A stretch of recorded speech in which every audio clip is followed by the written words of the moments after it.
की जय। पधारेला सर्वे संतो भक्तो की जय।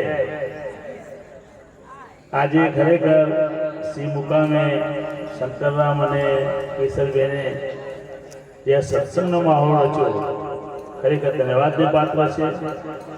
સંતો મહાપુરુષોએ સત્સંગનો મહિમા ગાયો હતો કે સુંદર આયે સતધન मुक्त करण को जीव, सुंदर आए सत्संग मुक्त करण को जीव, अज्ञान सब हटाए के जीव को करती शिव। सुनदास नामना महात्मा कहे कि खरेखर आटला बधा संतो आया है, संतोनो हेतु एक ज छे कि अज्ञान हटावी अने एने जीवमांथी शिव बनावे छे। अने आपणा शास्त्रोना पुरावा पण छे। तो महापुरुषों कहવું ये छे कि कहां से आया कहां जाएगा।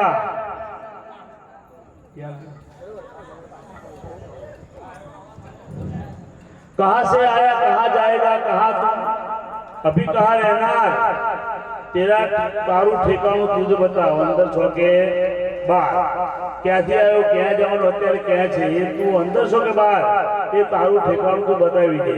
પણ આ ઠેકાણું છે સંત કૃપા વગર મળતું નથી। કોઈક સદગુરુ સંત મહાપુરુષ મળી જાય એ તો જવાબ તો સમજાવી આપી દીધો। અમારે આ નૂર છે બ્રહ્મમાયા ગામમાં હું નૂરથી આવ્યો છું। અમારે આ નૂર છે બ્રહ્મમાયા ગામમાં, બ્રહ્મ આપણું ગામ છે। पर सुरता जो आसमान में ठहराय न तो ब्रह्म आपणुं धाम बनी जाए। एटले महापुरुषो आपने कहे कि कोई संत महापुरुष आपने मळी जाए तो आपणो मेळ पड़ी जाए। कारण के ब्रह्म धाम तो छ ज आपणुं, पण धाम क्यारे बने कोई सद्गुरु मळी जाए आपने अने जो सद्गुरुनी वात समझी जाए तो मेळ पड़ी जाए। એટલે कबीर साहेबे कीधुं, कबीर साहेब कहे सोई सतगुरु मोहे भावे, सतनाम का भर भर प्याला आप पीवे मोही पिलावे। ये सतगुरु मने बहु बोलाई बहु प्रिय लागे छे कि सतनाम नो प्यालो ये पोते पीवे छे अने मने पण पीवरावे छे। सोई सतगुरु मोही भावे के सतनाम का प्याला आप पीए मोही पिलावे। बेले जाए ना महंत कहावे, भेंट पूजा न लावे, पर्दा दूर करे आखिर का निज दर्शन दिखलावे। जो संत महापुरुषो के संतो पासे एक दवा जड़ी बूटी छे कि अज्ञान हटावी आंखनो पर्दो हटावी दे छे। अज्ञान जे आंखमां एने अलग देखाय ए सत्यनु दर्शन संतो आपने करावे। अने एवो कोई संत मळी जाय तो जिसके दर्शन से अपने जरा दर्शन करवाथी अपना अनहदनु दर्शन थाय। आवो कोई महापुरुष मळी जाए तो कबीर कहे ताको भय नहीं, कोई निर्भय पद परखावे। अने एवो संत आपने निर्भय पद परखावे छे। हवे आपने तकलीफ थई के भाई तने नड्યું શું तो निराश स्वामी एक जगह कह્યું છે કે મને તો તારા વતે હરી નથી देखतो, मन तो तारा वते हरी नहीं देखतो, जेम कुंडल वते कनक ढंकाय बीजो नहीं बोलतो छे कदाच पर तने कुंडल देखाई गई छे। माटे महापुरुषो आपने कहे छे, कबीर साहेबे बात करी के कबीर के मेरा वचन जमी आसमान में धड़े खोजे न जड़े जड़े चढ़े, चढ़ता कदाच पड़ी जाए तो दूध जा नारी चढ़े चढ़े ने जमी आसमान धड़ो महापुरुष का देखाय शरीर देखाय जमीन पृथ्वी तक रचे। ए पृथ्वी जलमांथी प्रगट्યું है એટલે जल છે अग्निमांथी प्रगट्યું, अग्नि है वायुमांथी प्रगट्યું है, वायु आकाशमांथी प्रगट्યું है। એટલે आकाश અને આ ધરતી પૃથ્વીનો આ ધડો કીધો है અને आकाश છે શબ્દમાંથી પ્રગટ્યું है અને સંતો શબ્દને બ્રહ્મ કહે છે।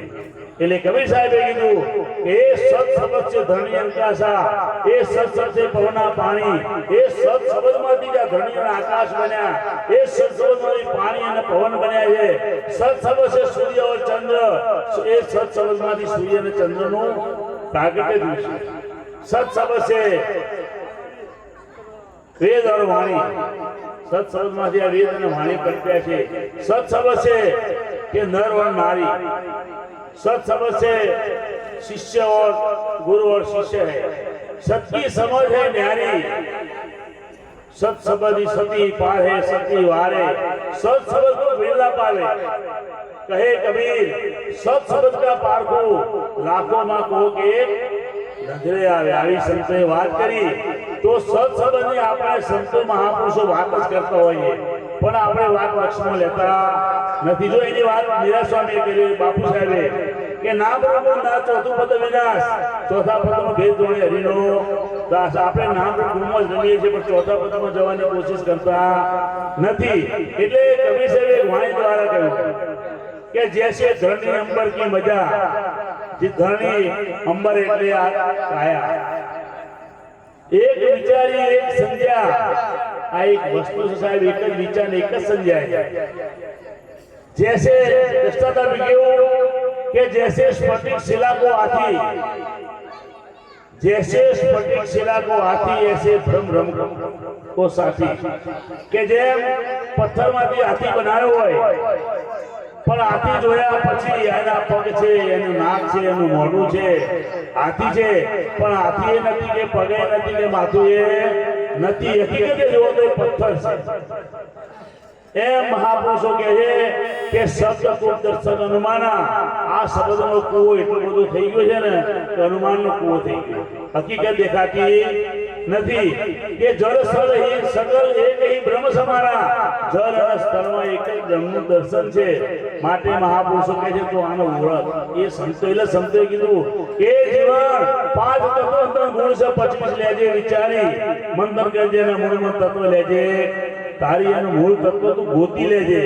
પણ આપણે પાંચ તત્વ ત્રણ ગુણમાં જ રમીએ છીએ. અને મહાપુરુષો આપણને ઘણો બધો ઠપકો આપ્યો કે તરણાવતે ડુંગર ડુંગર કોઈ દેખે નહીં. તરણાવતે આખો ડુંગર દેખી થઈ ગયો છે. જેમ કનકના કુંડાના વચ્ચે આખું સોનું ઢંકાઈ ગયું, એમ તરણાવતે આખો ડુંગર ઢંકાય છે. એ કવિ સાહેબ કહે છે કે હાથ પગ મુખ ચોટી સીસા, નક્ષિક વ્યાપી રહ્યા જગદીશા.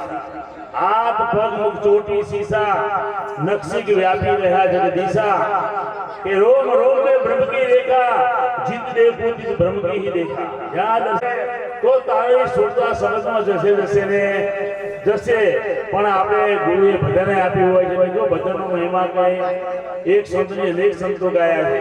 मीरा स्वामी के श्वासे श्वासे समरण करने तनमा का तुई तुई.